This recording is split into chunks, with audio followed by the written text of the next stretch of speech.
eu vou falar dos três tesouros, que pode parecer um pouco profundo demais, mas ele é a nossa realidade, né? Então, ele pode parecer misterioso, profundo, mas ele é uma realidade do nosso interno, porque esses três tesouros, né? Tem alguma... Esse já começa nesse. Isso. Ah, tá. Porque esses três tesouros são três fases que a gente tem aqui dentro da gente e que essas três fases estão sempre se processando, assim, mesmo que a gente não tenha consciência dessas três fases, mas elas estão se processando, metamorfoseando. Metamorfose quer dizer, são, como é que eu diria, são transformações profundas, né?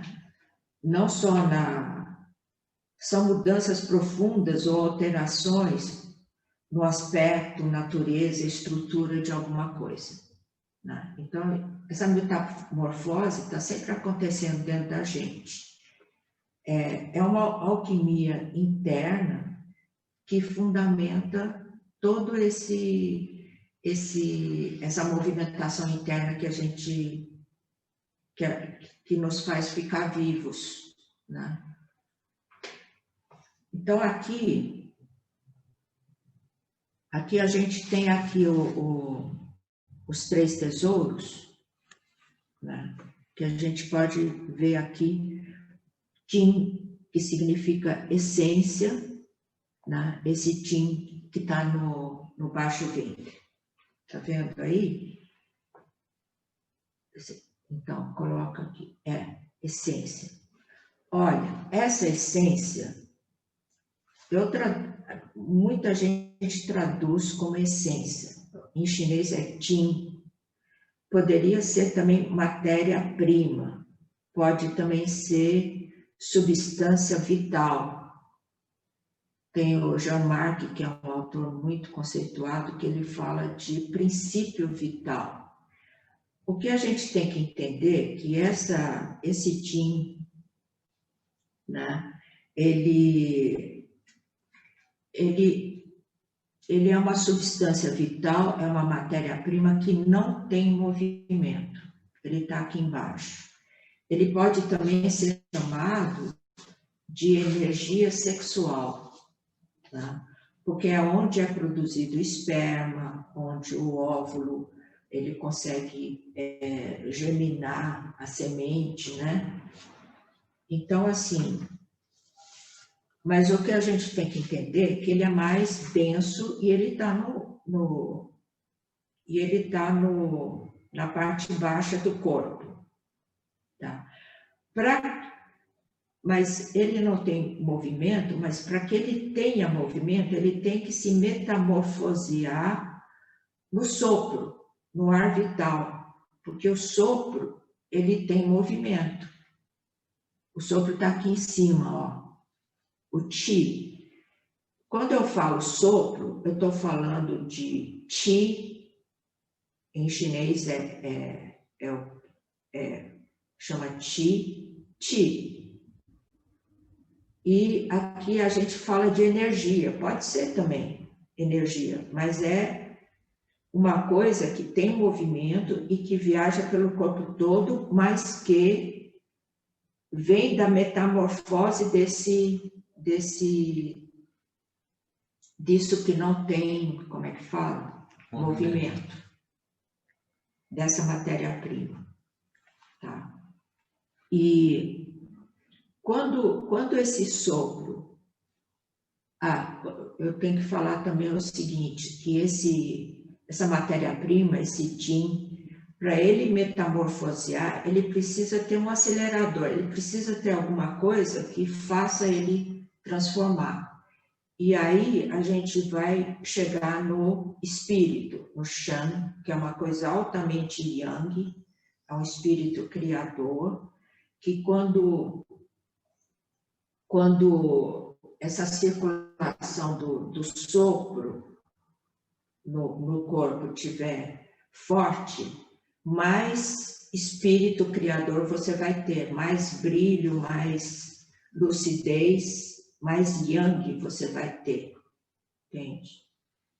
E é esse yang que veio a partir de baixo que vai retornar e assim acelerar e estimular, acelerar, né? Estimular, provocar essa metamorfose de transformação da essência, da essência dessa matéria-prima em sopro.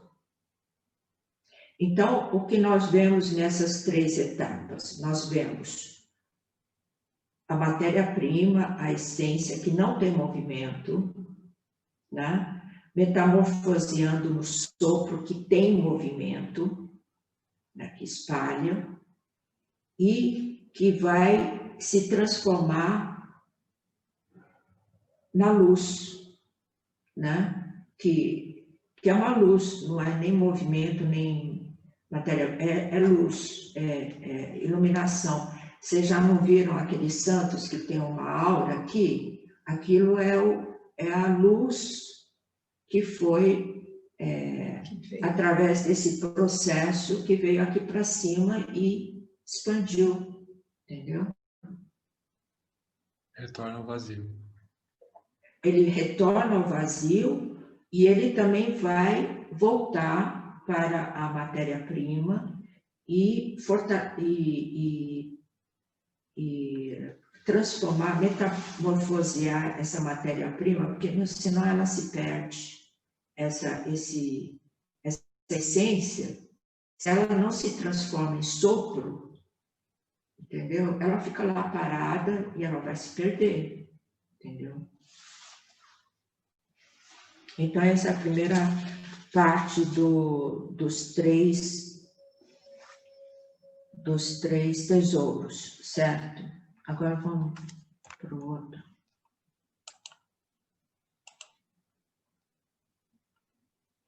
Eu coloquei o capítulo 14 do Tao Te Ching, porque vai falar sobre esse processo interno de uma forma muito simbólica, né? Então, diz assim, ao olhá-lo, não se vê, é chamado de invisível. Ao escutá-lo, não se ouve, é chamado de inaudível. Ao tocá-lo, não se sente, é chamado de intangível. Esses três são incomparáveis, pois se encontram fundidos em uma unidade indivisível. Em cima não é luminoso, embaixo não é escuro. É um ciclo contínuo que não se rompe e não pode ser nomeado. Sempre retorna ao não ser. É chamado de a forma sem forma, a imagem sem imagem, indistinto. Indo em sua direção, não vê sua face. Seguindo, não se vê suas costas.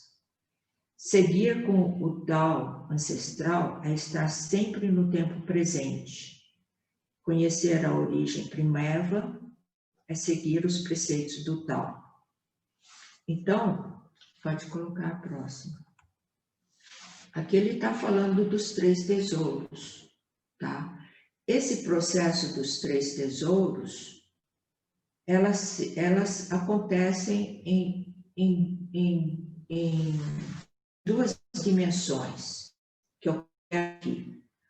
O pré-natal, que os chineses chamam de Xintian, que designa um estado anterior ao nascimento, e o pós-natal, Houqian, que significa após o nascimento, que designa já um estado que você interage com o mundo externo, tá?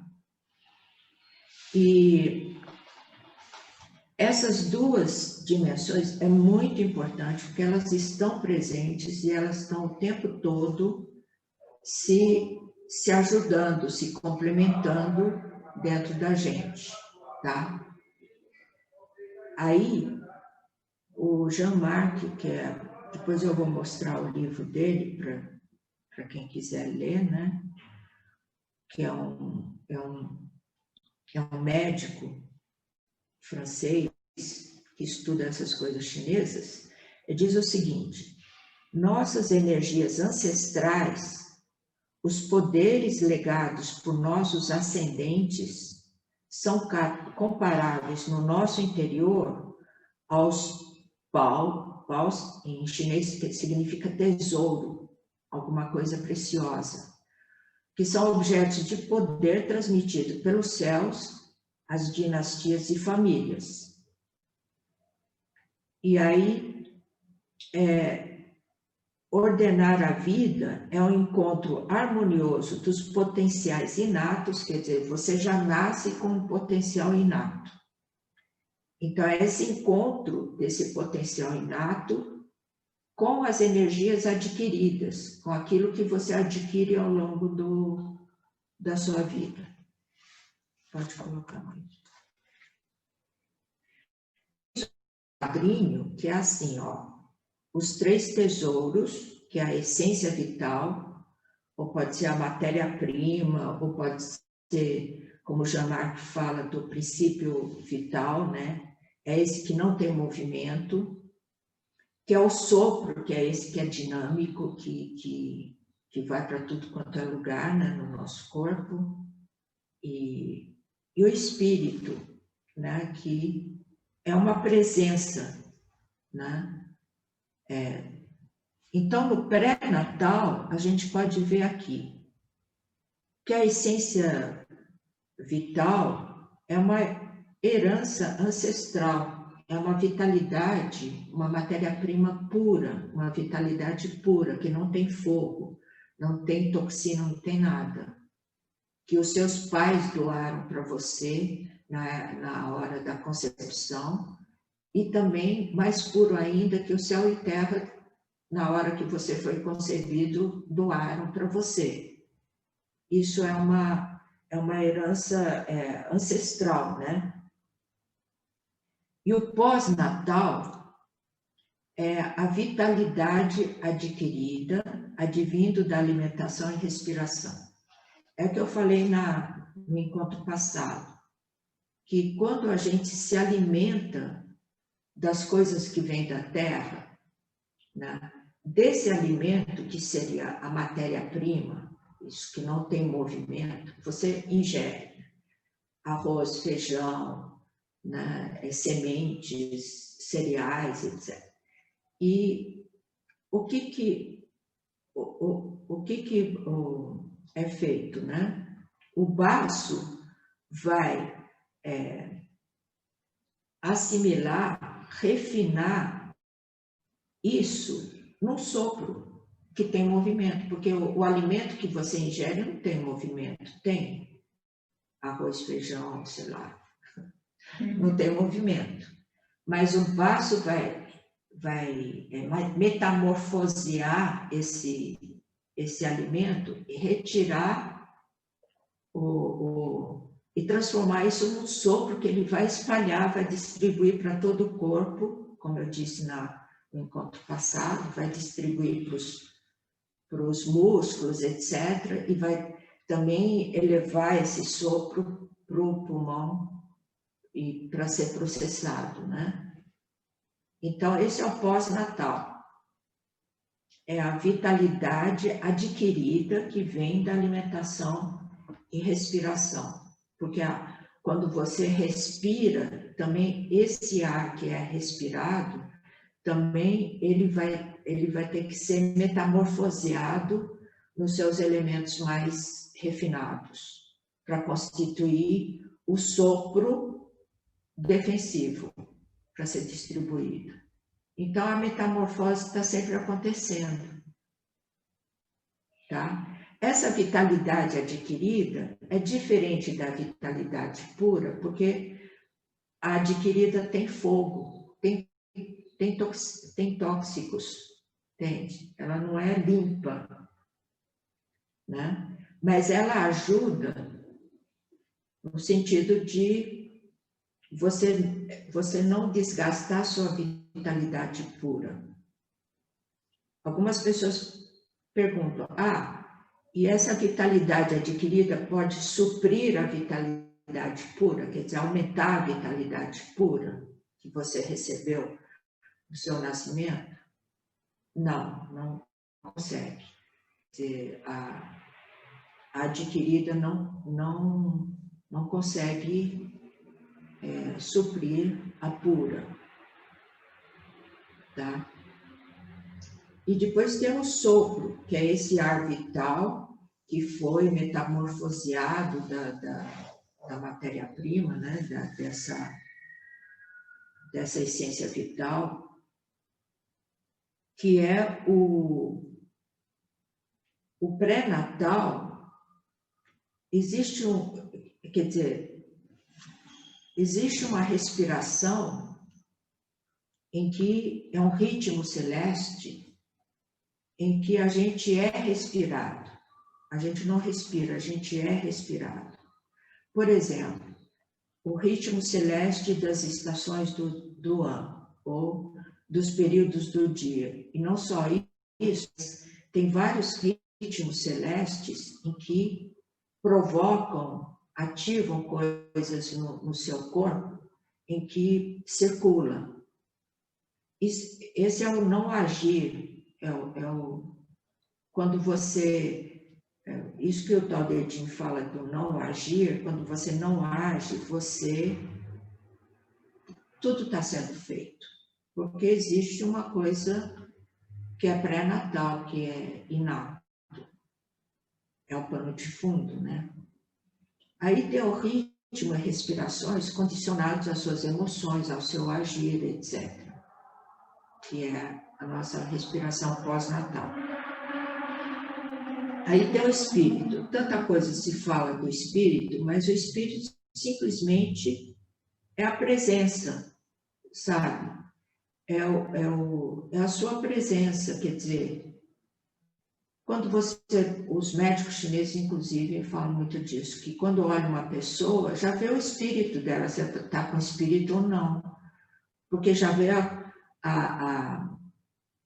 como é que fala? O brilho dos olhos. O brilho dos olhos. Da porque o espírito corresponde a manifestações exteriores das suas atividades vitais, que aparecem aqui no mais externo, né? Coloração da pele, expressão dos olhos, pensamentos, movimento.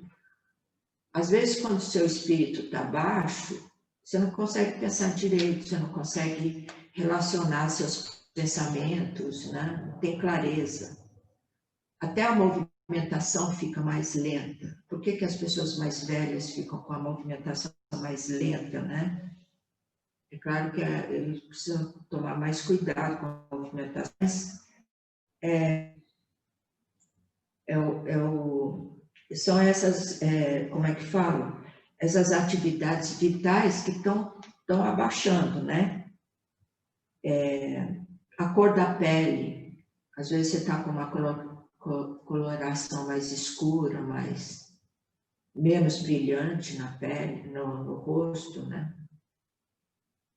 Então, eu coloquei no pré-natal, com o espírito, uma presença, né? É como se fosse o céu claro, subjacente às nuvens, quer dizer, as nuvens são os pensamentos. Aí, no fundo dessas nuvens, tem um céu que é claro. É esse que é o espírito pré-natal, é o pano de fundo. Os pensamentos seria a reflexão, consciência, etc., como está aqui no pós-natal, é o pós-natal. A questão intelectual é o pós-natal. Se bem que os dois, o pano de fundo e o adquirido, estão sempre se relacionando, né? Inclusive aqui na vitalidade, né? Por exemplo, às vezes a gente tem certas situações em que você puxa de uma vitalidade que você não sabe de onde que vem, né? Algumas coisas assim, tipo, por exemplo, uma mãe que precisa ajudar o filho em alguma coisa e ela se sente fraca, mas ela puxa uma vitalidade e ela ajuda essa criança, né? Ou quando você está tratando de alguém, por exemplo, eu quando estava tratando da minha mãe, às vezes eu estava assim, sem dormir, não sei o quê, porque ela estava acamada, né? Mas às vezes quando ela precisava, uma vitalidade vinha por causa da necessidade em que eu tinha que ajudar ela, né? Da onde que vem essa vitalidade? Vem do pré-natal, entende? Dessa fonte em que a gente pouco tem contato, tá?